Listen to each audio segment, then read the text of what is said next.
Hey there traders, it's Jeff from thestockbandit.com. Thanks for joining me for this video. It's time once again to take a look at the indices as we come off of one trading week and get prepared for the week ahead. We know that this is going to influence how individual stocks move. So last week we saw each of the indices able to post some modest gains. It really came at the very end of a holiday shortened week as traders kind of headed for the exits ahead of the Good Friday and Easter holiday weekend. And of course with that came some lighter volume for much of the week. However, Thursday was the final trading day of the quarter. So we did see a little bit of a boost in volume on Thursday related to that, despite the fact it was right ahead of a 3-day weekend. So for the NASDAQ, we'll start off here. This index was up about 22 points last week and is just now starting to exit this channel pattern that it spent the past several weeks inside of. That's of course between this 3200 area right down here and then right up here around 3263 where it broke out on Friday as it cleared this range. Now,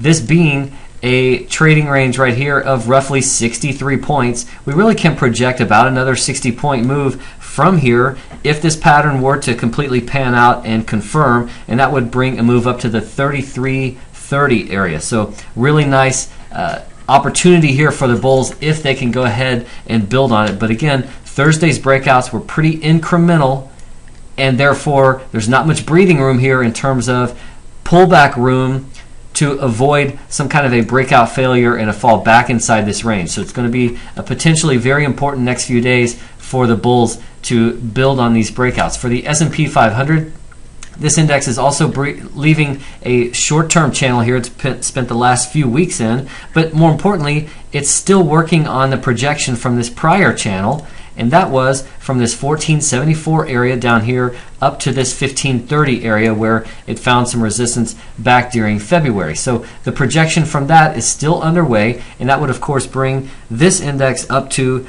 a move of about 1586, because this trading range here was about 56 points wide. So that brings a move in addition to this 1530 up to this 1586. Now the big number in the immediate future is going to be 1576. That's the all-time high for the S&P. So this gain last week of just 13 points. We've got just a few points left here before this index would again start to challenge that all-time high of 1576, and perhaps that's what we need to see in order to regain some pretty good momentum here. For the Russell 2000, this index interestingly has led the way higher from this November low, coming right off of 763 on November 16th and then finishing this Friday at 951. So this has been a tremendous move here, well in excess of 20%. And yet it's interesting to me that last week, although this index did gain about 5 points on the week, it did not break out with the other indices. So the one that's been leading the way is now, at the moment, a little bit of a laggard. And I think that that's something to pay very close attention to here in the next few days. It either points to some rotation into the large cap stocks, because again, this is the Russell 2000 small cap index. However, it may also point to a little bit of fatigue. So we're going to have to see in the next few days if this index can push north of this 954 area.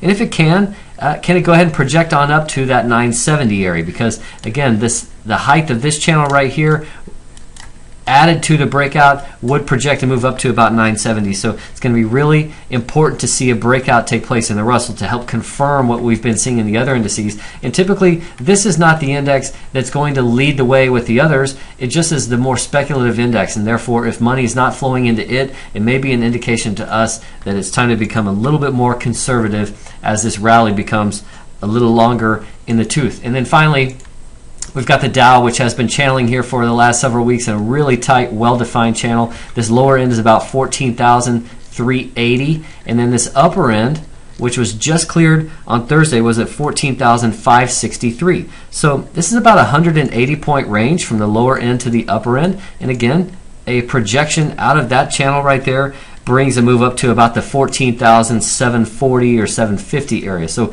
this index now has some room to go. Again, though, Friday or Thursday's breakout certainly was not very impressive, as we just got an incremental push to a new high. So the next few days are going to be very important. Nonetheless, Main Street comes home from work. They flip on the TV. They see that the Dow, the index that they're most familiar with, is hitting all-time highs once again, and that's likely to keep some enthusiasm related to this market. So if you're looking for some trade ideas to add to your own, stop by thestockbandit.com. Check us out. We're running a free trial right now. We've really nailed some really nice trades lately. But other than that, as we head into a brand new week of trading, make the most of it. Thanks for joining me for this video. I will have more for you soon, but until then, trade like a bandit.